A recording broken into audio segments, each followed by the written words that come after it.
1,31,30,106 জন।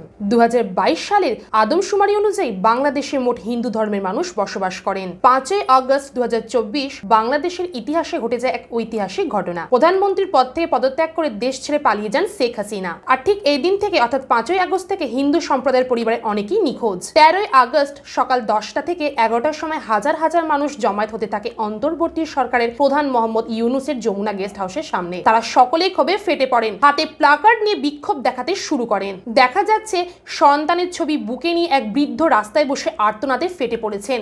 আমার সন্তানের বিচার চাই। তার দাবি, বাংলাদেশের সদ্য হিংসায় তার ছেলেকে তিনি খুঁজে পাচ্ছেন না।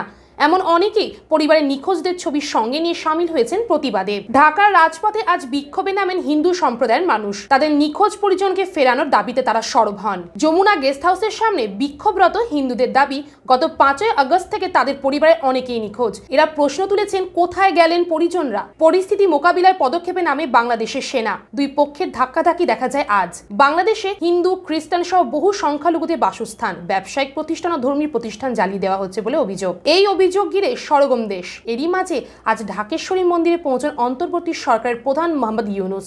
এর আগে বাংলাদেশের হিন্দুদের নিয়ে দিল্লির তরফে বার্তা গিয়েছে ঢাকায়। ইউনূসকে তার নতুন পদের জন্য শুভেচ্ছা জানিয়ে কৌশলী বার্তা দেন নরেন্দ্র মোদী। এরই মাঝে আজ ঢাকেশ্বরী মন্দিরে পৌঁছান অন্তর্বর্তী সরকারের প্রধান মোহাম্মদ ইউনূস। এর আগেই বাংলাদেশের হিন্দুদের নিয়ে দিল্লির তরফে বার্তা গিয়েছে ঢাকায়। সেবার ইউনূসকে তার নতুন পদের জন্য শুভেচ্ছা জানিয়ে কৌশলী বার্তা দেন নরেন্দ্র মোদী। এরপর আজও ঢাকায় দেখা যায় এই বিক্ষোভ। হিন্দু ধর্ম হলো বাংলাদেশের দ্বিতীয় বৃহত্তম প্রচলিত ধর্ম। 2022 সালের জনশুমারি অনুযায়ী বাংলাদেশের মোট 1,31,00,000 হিন্দু ধর্মের মানুষ বসবাস করে, যা মোট জনসংখ্যার 7.95%। জনসংখ্যার দিক থেকে ভারত ও নেপালের পরেই বাংলাদেশ বিশ্বের তৃতীয় বৃহত্তম হিন্দু জনবহুল দেশ।